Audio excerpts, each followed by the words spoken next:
Alright, just a rundown on slicing porterhouse. Alright, so first off, this is one of our local bodies that we've boned out in store, cry back down to use at a later date. So what I'm doing here is I'm just going over the bottom of the porterhouse, just looking for any bone fragments, sinew, fat that's not needed on the bottom. To get rid of that bark and bone fragments that have been left on from when taking it off the ribs is really important, as you don't want that left on the bottom of your steak when you're cooking it. Now we're ready to slice. So as I've taken this off quite square, I don't need to take off a face cut. Sometimes you will need to square that up and take a face cut off to square it up for the window. If you were slicing this out for home, you wouldn't need to do a face cut. You just do what I've done here and just go straight through with slicing, as it doesn't need to look pretty and nice and square on the ends.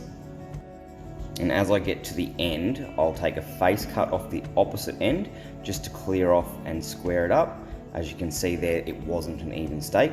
And then I either mark down to do 2, 3 or 4 steaks, depending on how thick and how much is left at the end. Now obviously the benefit of buying a whole porterhouse from your local butcher and doing this yourself is you can quite literally choose the thickness that you want. You can cut them thin like barbecue steak or thick like a ribeye or a New York steak.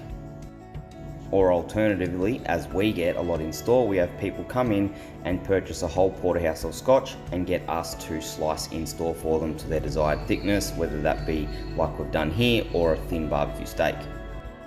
Now I'll begin trimming. Now once again, you do it to your desired liking. We will trim the fat as it goes on display in the window, and as shoppers do shop with their eye, we do need to trim a bit of this fat off and just make it nice and presentable for the actual display.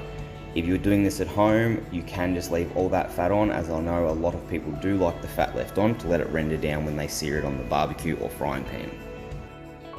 And just a rundown on the parts that I'm trimming off here.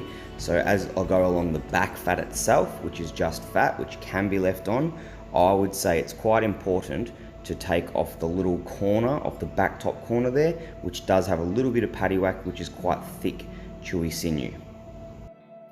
So even if you were going to leave the tail fat and the back fat on, I would say take that paddywhack out. As you can see here, I'll nook it off on the corner.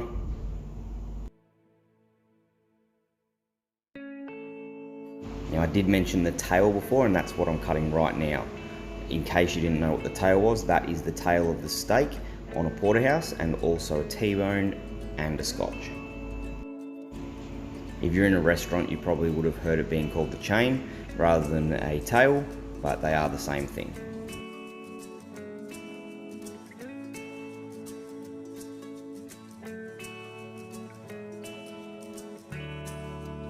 So as always, support your local butcher, go in and purchase a whole porterhouse or whole sirloin, and have a go at home. It's quite enjoyable to slice your own porterhouse and choose what thickness you want it, or even just buy it as a whole piece and roast it. They do come up extremely good as a roast.